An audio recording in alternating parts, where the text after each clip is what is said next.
and the name of my mentor is Pooja Bhagat ma'am. So today we'll have an introduction on the dissection of flower and their reproduction.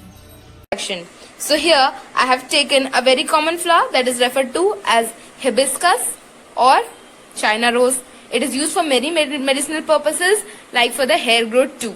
So the plant or the flower is mainly divided into four parts that are petals, sepals, pistil and stamen. A flower may be unisexual or bisexual. A unisexual plant contains either pistil or stamen, and a bisexual plant contains both, that is pistil and stamen. So here these are the petals, this is my sepal, pistil and stamen.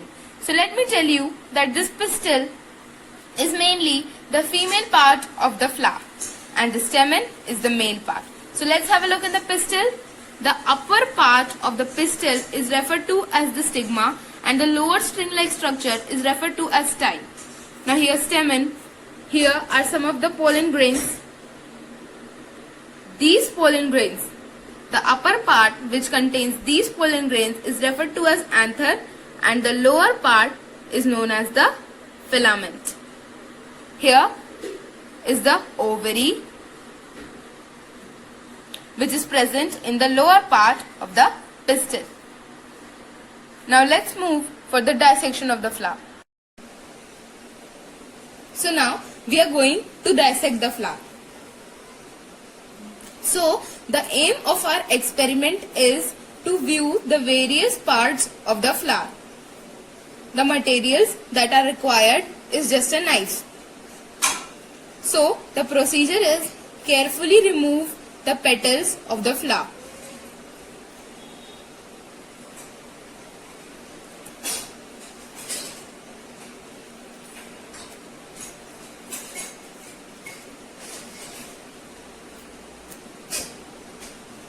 Now here you can see is my pistil and you may observe here the stamens too. So now I'll take up this part and I'll put it out. Now carefully remove the sepals of the flower. These are the sepals.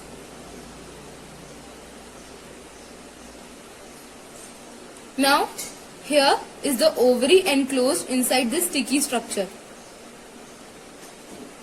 Remove it using a knife.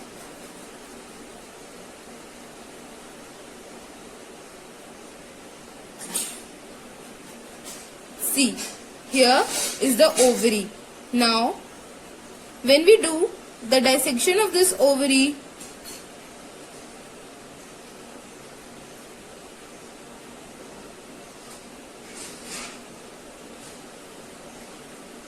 you could see varied ovules.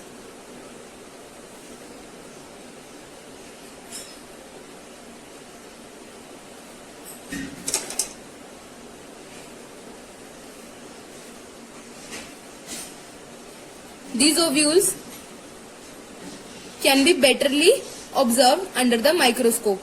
Now, I will tell you the germination of the flower and the reproduction in the flowers. Now, when the pollen grains land on the surface of the stigma, they go inside to form a zygote which later develops into a seed. Now when the pollen grains of the same flower enter in the stigma of the same flower, this is referred to as the self-pollination. And when the pollen grains of a flower lands to the stigma of another flower, it is referred to as cross-pollination.